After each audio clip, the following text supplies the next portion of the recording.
নমস্কার বন্ধুরা, আজ আমি কম্পিউটার একটি অত্যন্ত গুরুত্বপূর্ণ বিষয় আলোচনা করব।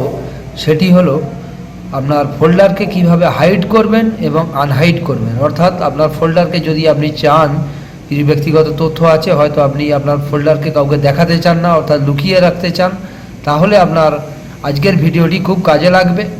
সেই জন্য আজকের ভিডিওটি প্রথম থেকে শেষ পর্যন্ত অবশ্যই দেখবেন, তাহলে আপনারা শিখে যাবেন কিভাবে আপনার ব্যক্তিগত ফোল্ডারকে হাইড করতে হয় এবং আনহাইড করতে হয়।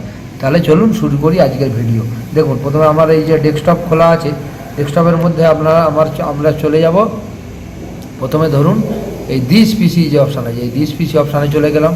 এখানে দেখুন ওপরে অনেকগুলি ফোল্ডার দেখাচ্ছে, এগুলো আমি নেব না। আমি এই ই ড্রাইভের মধ্যে আমার ফোল্ডার আছে, ই ড্রাইভের মধ্যে চলে গেলাম। দেখুন ই ড্রাইভের মধ্যে ভিডিও বলে ফোল্ডার আছে, স্কুল ডকুমেন্টস বলে দুটি ফোল্ডার আছে। এই যে ভিডিও বলে যে ফোল্ডার আছে, ধরুন আমি চাইছি এই ফোল্ডারটিকে, আপনারা চাইছেন এই ফোল্ডারটিকে হাইড করবেন, তাহলে কি করবেন, ভিডিও ফোল্ডারটির ওপরে রাইট ক্লিক করবেন। রাইট ক্লিক করে একেবারে নিচে যে অপশান আছে, এই নিচে অপশানে চলে যাবেন। দিয়ে দেখুন প্রপার্টিজ বলে একটি অপশান আছে, এই যে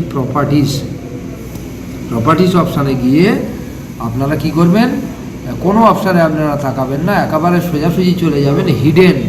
এই হিডেন অপশানে গিয়ে একবার ক্লিক করে দেবেন, অর্থাৎ মার্ক করে দেবেন। করে দেওয়ার পরে আপনারা প্রথমে ক্লিক করবেন, এই অ্যাপ্লাই বলে অপশানে ক্লিক করবেন। এই অ্যাপ্লাই ক্লিক করলে দুটো অপশান আছে, দেখুন apply changes to this folder only, আর apply changes to this folder, sub folder and files.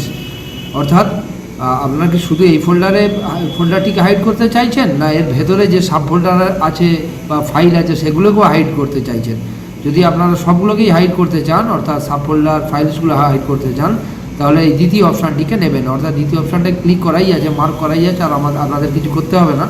দেখুন আপনারা কী করবেন, ওকে করে দেবেন। এই ওকে করার পরে আপনারা কী করবেন, আরেকবার নিচে চলে আসবেন, নিচে এসে আরেকবার এই নিচে এই ওকেতে ক্লিক করে দিলেন। ক্লিক করার পর দেখুন, আপনারা দেখুন আর সেই স্কুল বলে যে ফোল্ডারটি ছিল আর দেখতে পাচ্ছেন না। অর্থাৎ এই ফোল্ডারের মধ্যে যে সকল সাব ফোল্ডার আছে, ফাইলস আছে, আর বা এই ফোল্ডারটিকে কেউ আর আপনার খুঁজে পাবে না। অর্থাৎ এখানে যে ফোল্ডারটি ছিল সেটা কেউ জানতে পারবে না, একমাত্র আপনি জানেন।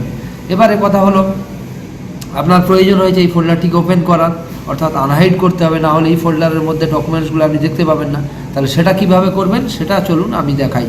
সেটার জন্য আপনাকে কি করতে হবে, সেটাকে জন্য আপনাকে এই যে উপরে দেখুন, এই যে উপরে দেখাচ্ছি, দেখুন ভিউ বলে যে অপশান আছে, এই স্ট্যাটাস বারে যে ভিউ বলে যে অপশান আছে, এই ভিউ বলে অপশানে আপনাকে চলে যেতে হবে। এই ভিউ থেকে আপনাকে একেবারে চলে যেতে হবে, এখানে দেখুন এই হিডেন আইটেমস, এই যে দেখাচ্ছে দেখুন, এই হিডেন আইটেমস, দেখতে পাচ্ছেন হিডেন আইটেমস।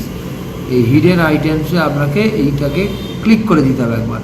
এই ক্লিক করে হিডেন আইটেমটা ক্লিক করে দিলেই দেখুন, এবার আপনারা নিচে চলে আসুন। নিচে চলে এসে দেখুন আমরা সেই ফোল্ডারটি চলে এসছে। এই দেখুন এই ভিডিও বলে ফোল্ডারটি চলে এসছে। অর্থাৎ আপনারা দেখলেন যে কিভাবে হাইড করতে হয় ফোল্ডারকে এবং আনহাইড করতে হয়। এবারে হয়তো আপনি চাইছেন একেবারে হাইড অপশানটিকেই তুলে দেবেন, এই ভিডিও যে ফোল্ডার আছে হাইড অপশানটিকেই হয়তো তুলে দেবেন। তাহলে কি করবেন, আবার সেই একইভাবে আপনার সেই ভিডিও ফোল্ডারটা ক্লিক করে সেই নিচে প্রপার্টিজ বলে যে অপশান আছে, এই প্রপার্টিসে চলে যাবেন। প্রপার্টিসে চলে গেলাম।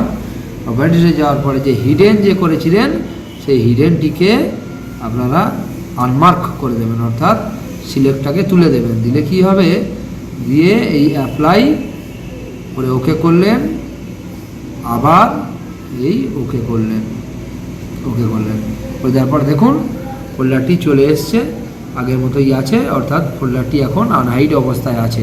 তাহলে আপনারা এই ভিডিওর মাধ্যমে কি শিখলেন, আপনাদের ব্যক্তিগত ফোল্ডারকে যদি আপনারা চান কিভাবে হাইড করবেন এবং আবার প্রয়োজন হলে কিভাবে আনহাইড করবেন। তাহলে এই ভিডিওটি প্রথম থেকে শেষ পর্যন্ত অবশ্যই আপনারা দেখেছেন এবং এই স্টেপ ফলো করে আপনারা এই অপশানটিকে, অর্থাৎ হাইড ও আনহাইড, এই দুটি জিনিস অ্যাপ্লাই করবেন এবং প্রয়োজন হলে অবশ্যই ব্যবহার করবেন। এবং যদি আপনাদের মনে হয় এই ভিডিওটি ভালো লেগেছে তাহলে অবশ্যই ভিডিওটিকে লাইক, শেয়ার ও কমেন্ট করবেন এবং যদি নতুন হন অবশ্যই আমার এই চ্যানেলটিকে সাবস্ক্রাইব করে রাখবেন। আমি এই ধরনের কম্পিউটার রিলেটেড বিভিন্ন টেকনিক্যাল বিষয় বা আমি পড়াশোনার যে কোনো বিষয় অর্থাৎ এডুকেশান রিলেটেড ভিডিও আপলোড করে থাকি। সেই জন্য অবশ্যই আমার এই চ্যানেলটিকে সাবস্ক্রাইব করে রাখবেন, যাতে আপনাদের ভবিষ্যতেও কাজে আসে। নমস্কার।